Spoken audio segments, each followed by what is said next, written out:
Hello, and welcome back to intellectual property.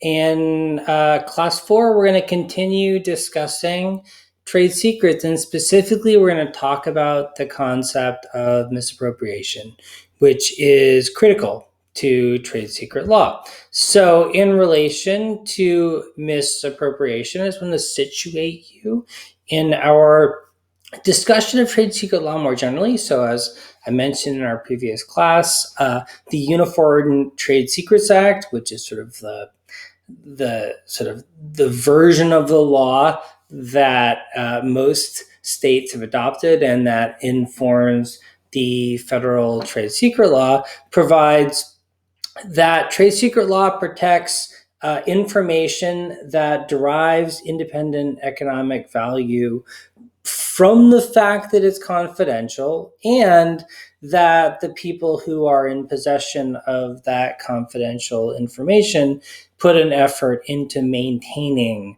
that confidentiality. So, in our previous discussion, we talked about kind of the subject matter of trade secrets. In other words, what kind of thing can be a trade secret, and by extension, what kind of thing is not a trade secret. In this lecture, what I really want to focus on is what does it mean for the owner of confidential information to treat it as confidential, and what kind of obligations are we and should we place on the owners of confidential information in order for them to claim trade secret protection in the first place.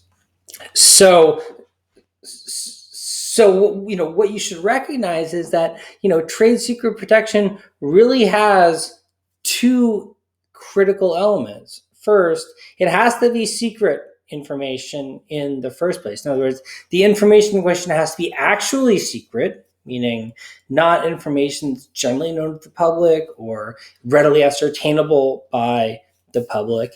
And there has to be a reasonable effort on the part of the owner of the secret information to actually keep the information secret in the first place, right? But more than that, there also has to be a duty of confidentiality between the owner of the secret information and the alleged disclosure of the secret information. And in particular, I think that's really highlighted by the DCSS case that we talked about in the last class. In other words, the big problem in the DCSS case was that the person disclosing the supposedly secret information didn't have any duty to the owner of the secret information to maintain the secrecy of the information itself.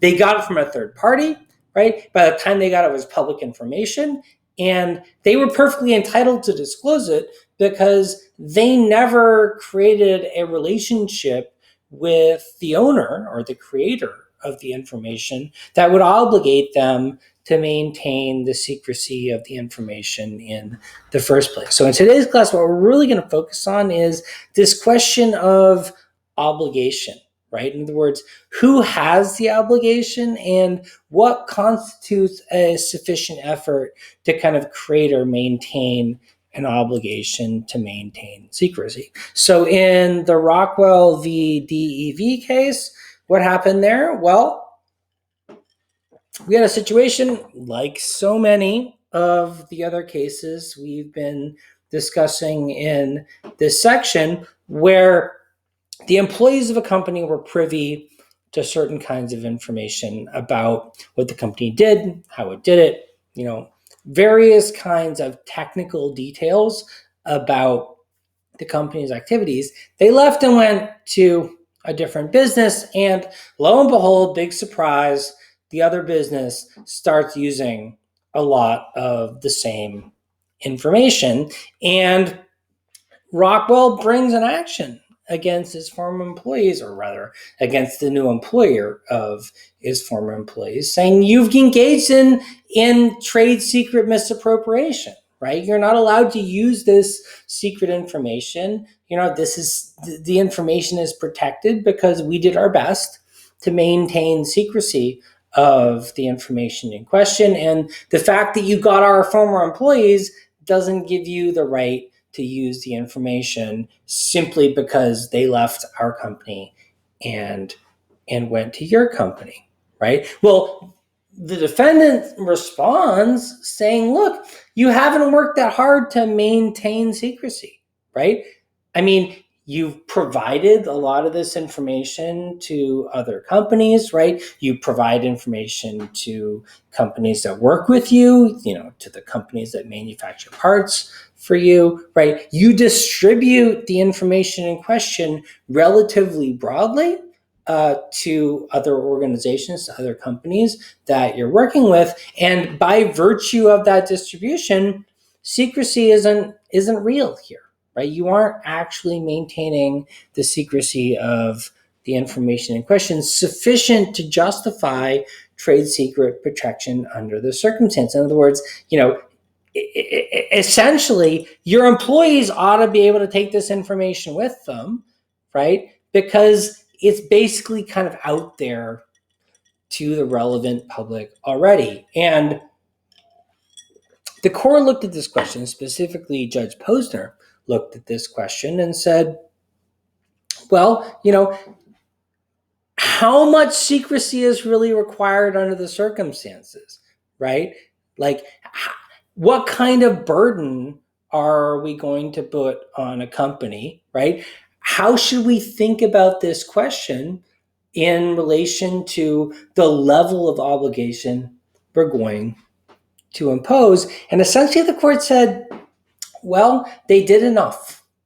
They did enough under the circumstances that secrecy is justified, that protection is justified, and therefore we're going to prohibit further dissemination because it would be too burdensome under the circumstances to require the company to do more. So at the end of the day, this is really ultimately a policy choice, right? The court is saying, under the circumstances, how much should we expect a company to do in relation to protecting the confidentiality of information in order to enable them to expect that information will remain confidential? And, recognizing essentially that companies need to be able to disclose information in certain circumstances, and essentially saying, look, we're going to err on the side of allowing additional disclosure because that disclosure enables companies to do business more effectively. And effectively, what we've got here is a situation in which the courts are engaging in regulation of competition, right? Essentially, they're saying, we're going to define what appropriate competition looks like. We're going to define what fair and unfair competition looks like in relation to what we think enables companies to do business most effectively, most efficiently, most kind of profitably, as it were, right? So should we agree with the court under the circumstances? Like, why would we think that this is the right outcome as opposed to the wrong one, right? I mean, should we err in favor of saying, let's protect companies and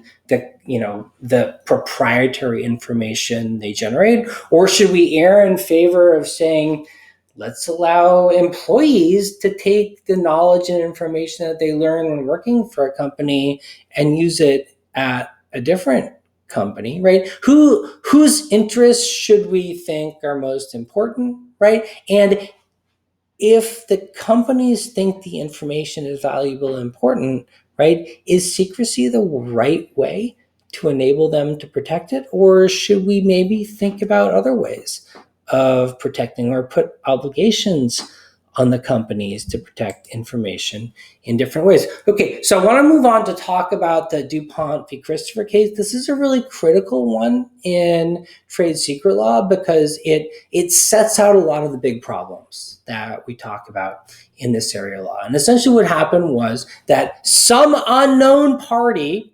hired the Christophers to fly an airplane over a new DuPont factory in Texas in order to take pictures of the factory that was being created. And essentially the idea was they wanted to see what the factory that DuPont was creating looked like. And they knew that DuPont had not yet put a roof over the factory, right? So by taking pictures, they were going to be able to see what the sort of layout looked like. And the idea was that by getting photographs of the layout, that the competitor of DuPont would be better able to understand the method that DuPont was using in order to generate particular kinds of petroleum products, right? So DuPont found out, they sent somebody to stop them, like they caught them when they landed the plane, and they brought a trade secret action against the people who had taken the photos, saying, look,